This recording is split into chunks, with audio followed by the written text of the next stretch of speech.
more done with them. Absolutely. Debaser saying GG in chat. GG indeed.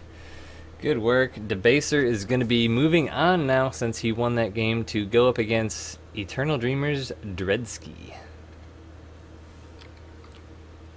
I think we've got a Indeed. bio And for Dredsky. I'm looking for it right now. We sure do, yes. Dredsky is a 20-year-old player, and he started playing Wings of Liberty on the first day of release. He's always loved competitive gaming, and when he heard that StarCraft was one of the most competitive games in all of gaming history, he decided to jump into it. He started in low bronze, but has moved on to high masters now, and he won third place in a diamond play-em daily. So he is an accomplished player, getting high up on the ladder, working his way up, gaining them skills. So it's going to be exciting to see if he has what it takes to dethrone Debaser. Absolutely, and it's interesting to see that these both of these teams are fairly new teams in the scene. I Yes. believe the captains both said that I think neither of them are older than 2 or 3 months. So these are all fairly. I think Eternal Dreamers it was, or maybe it was Gravity. I can't remember which one. One of them said it was largely formed out of friends.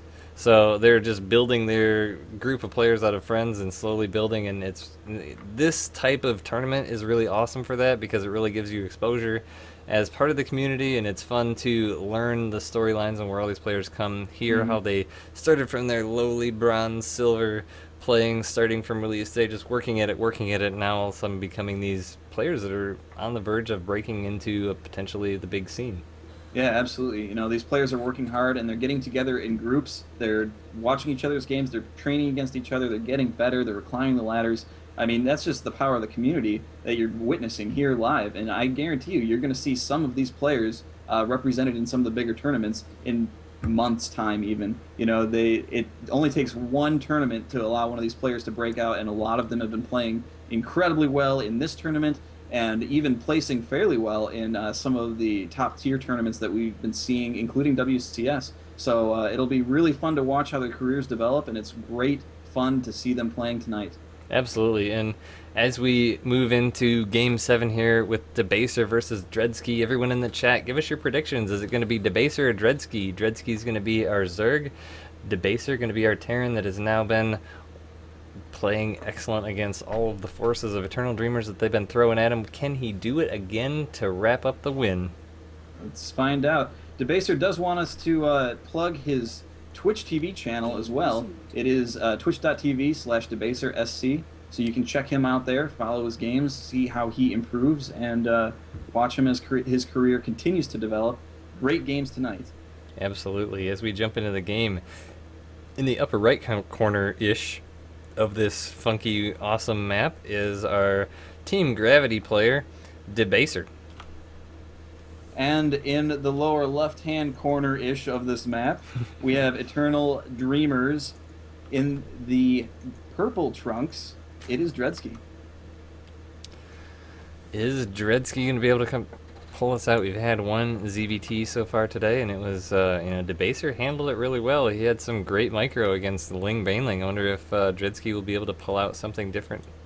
And Dredsky's got a real tough challenge ahead of him, because if he's able to pull out this game, then he has to continue winning for the entirety of the remainder of the best of 9. He's got to win like 3 games in a row in order for his team to win. So there's a lot of pressure on this game, a lot of pressure on this player. Let's see if he is able to live up to that standard.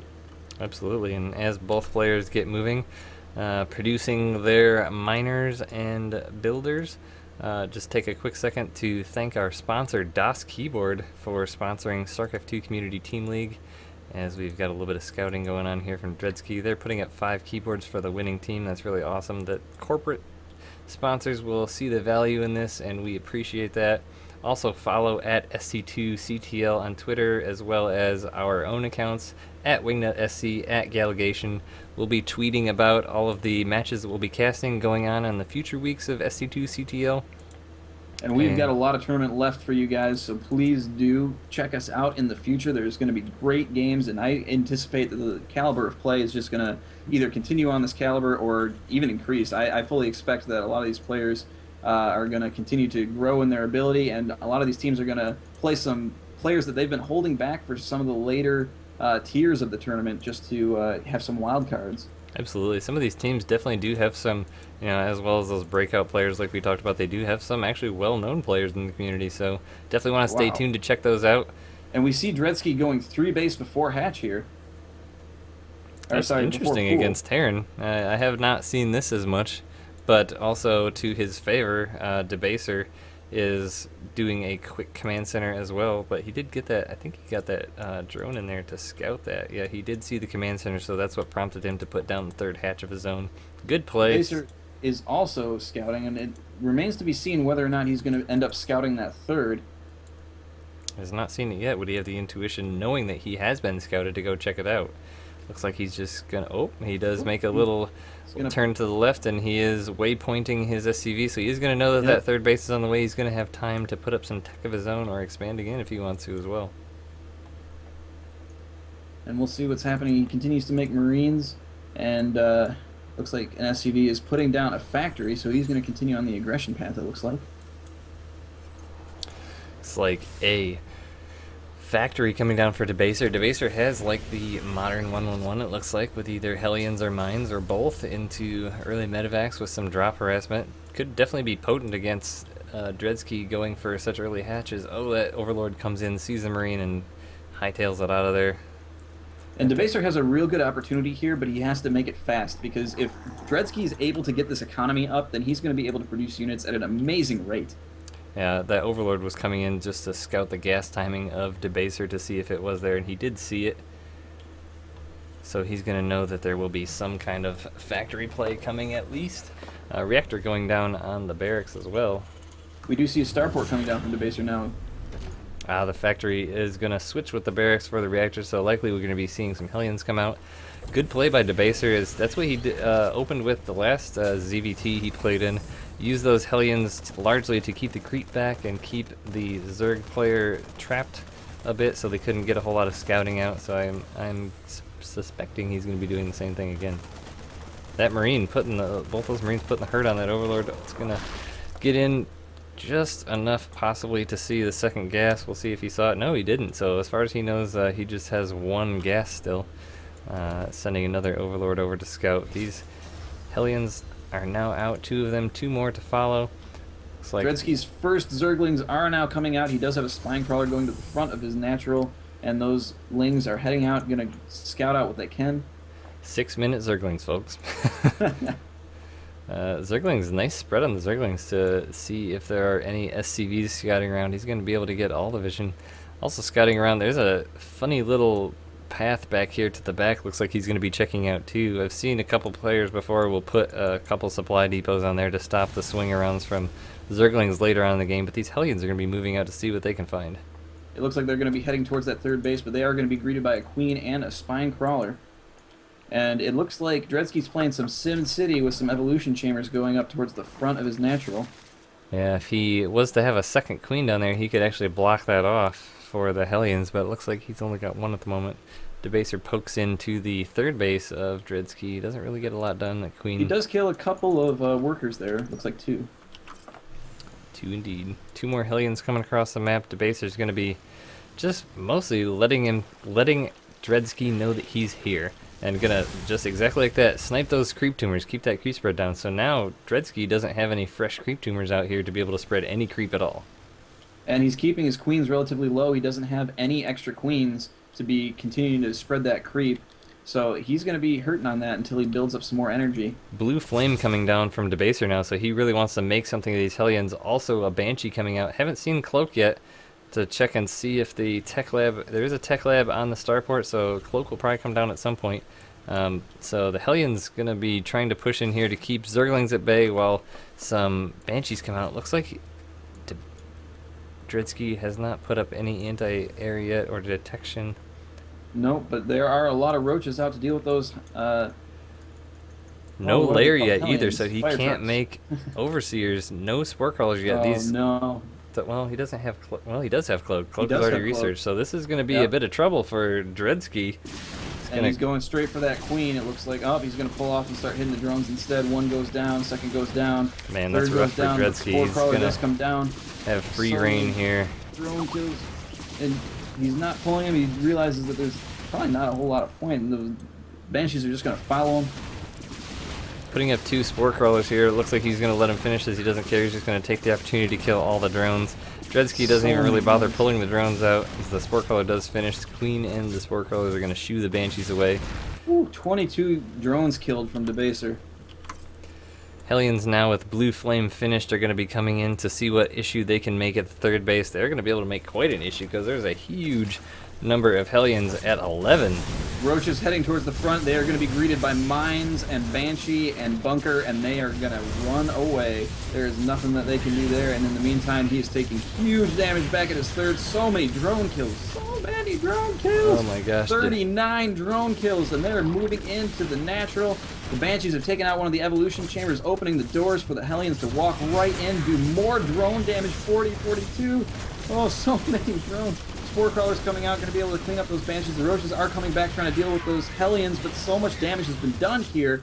Can Dredsky possibly come back from this? Yeah, I don't think so. This is looking really good for Debaser in a commanding position, as in his other games. He's using harassment to its fullest, almost at every extent. He hasn't made much of an army. He's only got 1 tank, a couple mines at his home base, knowing that he's keeping everything at bay, putting up a third base of his own back here. So he's just going to take the lead and expand behind it and keep extending it as 2 more Banshees are coming out. Absolutely, you know, and the drone count is 36 to 64 SCVs. That he just got a huge drone advantage there, and he doesn't even need to do a lot more damage in order to get the lead here. An Overseer's going over the third, so Dredsky does see that Debaser has the third, and 2 Banshees are going back in to do more damage. Oh, nice corruption on the barracks there. Now that it's going to make a huge difference, but it does burn a little bit of energy and looks cool, so why not? Those Banshees do cloak, trying to get a few hits off without taking much damage themselves. They do go into the third base, but there is a Spore Crawler and a Queen there to deal with it. He does get 1 drone kill. Second drone kill, he probably can pick off that Queen, and sure does. Debaser's micro really showing through here as he's using those Banshees to their fullest, just microing down drones. Rallied drones continue to die. 52 drones killed at this point. Spore Crawler trying to go down at the edge of that creep, but Debaser does not allow that to happen. Another drone coming back, and it's going to get picked off as well.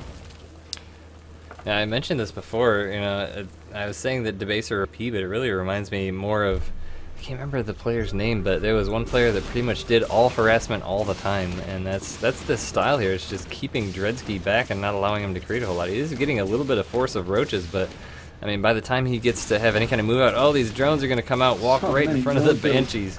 We're at 57 drone kills now. And you know, Debaser really took advantage of the fact that Dredsky went 3 base first, because he was able to get a tech advantage and be able to put some pressure on before Dredsky was able to get the appropriate tech to deal with those things. He didn't get the scout off, so he didn't see the Banshees coming, and he was unprepared and really paid a heavy price for it. And now Debaser's moving across the map with all of his units. He's got so many units, all the tanks. He's got so many mines. All so many mines as you have 12 mines. This is just going to be brutal. He could win on the mines alone, it appears. But he's going to siege up with the Banshees and the mines and the few bio units at the third base. Easily take this out. This is going to be GG real quick here for Dredsky. He just has no way out of this. Yeah, the food is doubled. Debaser is just about max. This army is just walking all over these roaches. Banelings coming out do make great contact with those mines. A lot of mines go down, but I fear it's just not enough, and Dredsky GG's. Well, those Banelings, I think, actually did quite a bit of damage to those roaches at the end there. It looks like he may have misclicked and attacked the roaches with the Banelings, but that's going to be win number 5 for Team Gravity. Team Gravity is going to be our victor with the Baser. Awesome set of matches here, you know, from these 2 teams that are fairly new. You know, the score was maybe a little lopsided, but the games were absolutely not. If you were to watch the games and forget the score, you would think this was the evenest series ever. Yeah, it was very well played. Congratulations to Team Gravity, and well played, Eternal Dreamers. Incredible games. You know, I don't know that the score really reflects the skill that was displayed there, but Debaser really, you know, earning those victories and playing very well. So congratulations to Team Gravity, to their winners, to Debaser.